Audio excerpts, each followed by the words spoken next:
Alladzi khalaqal mauta wal hayata liyabluwakum ayyukum ahsanu amala. Allah menciptakan hidup dan mati itu untuk menguji manusia, siapa di antara mereka yang paling baik amalannya.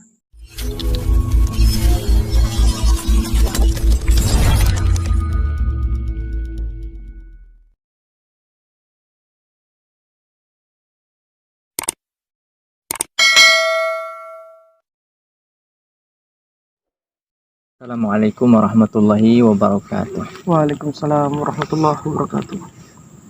Alhamdulillahilladzi bini'matihi tatimmus shalihat. Asyhadu an la ilaha illallah wahdahu la syarikalah. Wa asyhadu anna Muhammadan abduhu wa rasuluh. Allahumma salli ala nabiyyina Muhammadin wa ala alihi wa sahbihi ajma'in. Amma ba'd. Semoga kita senantiasa dalam lindungan Allah Subhanahu wa taala. Amin. Mendapatkan rahmat dan keberkahan dari Allah Subhanahu wa taala. Amin. Pembahasan kita pada sore hari ini sangat menarik, dan ini tentu saja ajang untuk kita mengamalkan salah satu surah di dalam Al-Qur'an, di mana Allah Subhanahu wa taala berfirman, A'udzubillahi minasyaitonirrajim. Bismillahirrahmanirrahim. Wal 'asr innal insana lafi khusr illal ladzina amanu wa 'amilus shalihat wa tawassaw bil haqqi wa tawassaw bis sabr. Dalam ayat ini atau dalam surah ini Allah Subhanahu wa taala bersumpah dengan salah satu makhluknya, yaitu waktu. Dan perlu diketahui, ketika Allah Subhanahu wa taala bersumpah dengan nama makhluknya, dan itu hanya Allah yang patut untuk melakukannya. Adapun kita sebagai hamba itu tidak boleh bersumpah kepada sesama makhluk. Ya, kapan kita melakukannya maka kita bisa terjatuh ke dalam perbuatan syirik.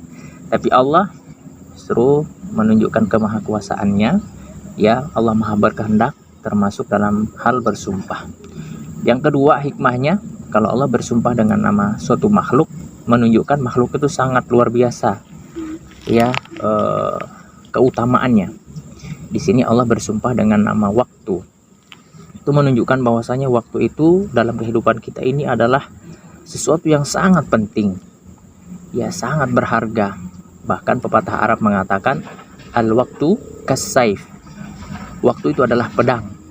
Ya, kapan kita tidak manfaatkan dengan sebaik-baiknya, maka kita akan ditebas oleh pedang itu. Jadi berkaitan dengan ayat ini, bahwasanya manusia itu berpotensi untuk semuanya terjatuh dalam kerugian, baik dia kecil ataupun besar, tua ataupun muda. Nah, untuk itu Allah Subhanahu wa taala memberikan satu petunjuk di dalam Al-Qur'an.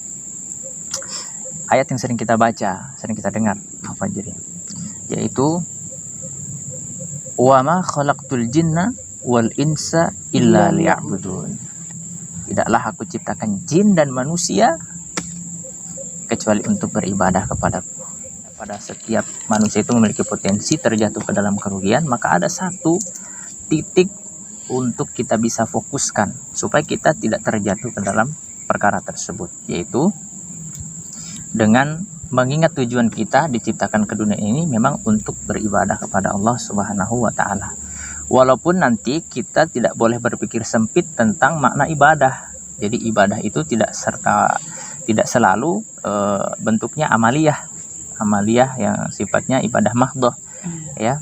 Tapi dalam setiap lini kehidupan kita pun bisa menjadi ibadah ketika ditujukan memang untuk meraih keridhaan Allah Subhanahu wa taala. Makan, minum, ya, santai seperti ini, ketika itu diniatkan untuk beribadah kepada Allah, menjalin ukhuwah dan seterusnya, itu akan bernilai ibadah. Nah, dan sebaliknya kalau itu tidak diniatkan seperti itu, maka dia akan menjadi perkara yang sia-sia. Nah, sinilah kehebatnya umat Rasulullah SAW yang mengarah kepada panduannya, yaitu petunjuk Al-Quran. Nah, di ayat yang lain ada korelasinya dengan ayat yang sebelumnya kita baca dalam surah Al-Asr tadi, yaitu dalam surah Al-Mulk, ya. alladzi khalaqal mauta wal hayata liyabluwakum ayyukum ahsanu amala. Allah menciptakan hidup dan mati itu untuk menguji manusia, siapa di antara mereka yang paling baik amalannya. Nah, di sini juga mengarahkan manusia tadi agar mereka tidak terlena dengan ujian-ujian ya di dunia ini. Ujian itu baik berupa kesenangan ataupun kesengsaraan. Seperti itu ya. Kadang orang itu banyak lolos ujian kalau dia diuji dengan kesengsaraan. Justru dengan seperti itu dia banyak menengadah tangannya minta pertolongan kepada Allah. Tapi yang jadi masalah kalau orang diuji dengan kesenangan. Ya, kesenangan. Masa muda terutama ya, orang masa muda ini diuji dengan banyak kesenangan-kesenangan. Nah, kalau dia tidak memahami ya tentang tadi itu tujuan penciptaan dia di dunia ini bahwasanya untuk beribadah kepada Allah, maka dia akan menghabiskan waktunya untuk bersenang-senang saja tanpa diniatkan untuk beribadah. Nah, sekarang bagaimana caranya kita memacu diri kita ini untuk candu dalam ibadah? Tentu yang namanya candu ini efek daripada kecintaan yang luar biasa kepada Allah Subhanahu wa taala. Orang kalau sudah cinta, ya, apapun akan dia lakukan, siap berkorban untuk yang dicintainya. Maka ini kunci utama supaya kita candu beribadah kepada Allah Subhanahu wa taala. Cintai dulu Allah, ya. Cintai dulu Ya, Allah cintai ya. dulu Allah Subhanahu wa taala.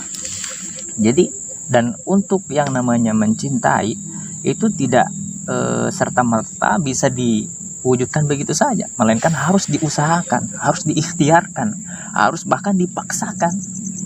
Ya, kita sering dalam beribadah diserang namanya bosan, diserang namanya malas, ya.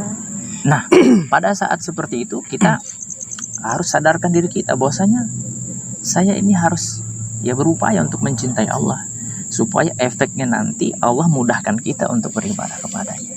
Sehingga dengan seperti itu ya yang namanya candu tadi itu bisa muncul ya setelah ada kecintaan yang besar kepada Allah Subhanahu wa taala. Makanya kalau kita lihat potret kehidupan para sahabat dahulu, meskipun mereka itu hidupnya notabene ya para sahabat itu miskin-miskin gitu ya. Ya sangat sedikit ya kalau kita dengar kita lihat sirah-sirah sahabat itu yang mereka kaya raya, bisa dihitung lah. Tapi kalau yang sulit, yang susah itu banyak. Nah, tapi mereka begitu menikmati hidupnya, mereka tetap giat dalam beribadah. Jadi satu kata kunci di sini dalam konten ini yang perlu kita garis bawahi adalah supaya kita ketagihan atau apa tadi candu beribadah kepada Allah Subhanahu wa taala. Yang pertama tadi pahami dulu tujuan hidup kita di dunia ini apa? Kita di dunia ini untuk beribadah kepada Allah Subhanahu wa taala ya. Yang kedua, tanamkan kecintaan yang besar kepada Allah Subhanahu wa taala. Kita dahulukan cinta kepada Allah Subhanahu wa taala daripada yang lainnya. Dan untuk itu tidak semudah kita memberi telapak tangan, butuh perjuangan, butuh pengorbanan, butuh bahkan dipaksakan seperti itu. Tapi efeknya setelah kita berjuang itu, Allah Subhanahu wa taala akan membuka jalan-jalan amal soleh yang kemudian kita mudah untuk melakukannya.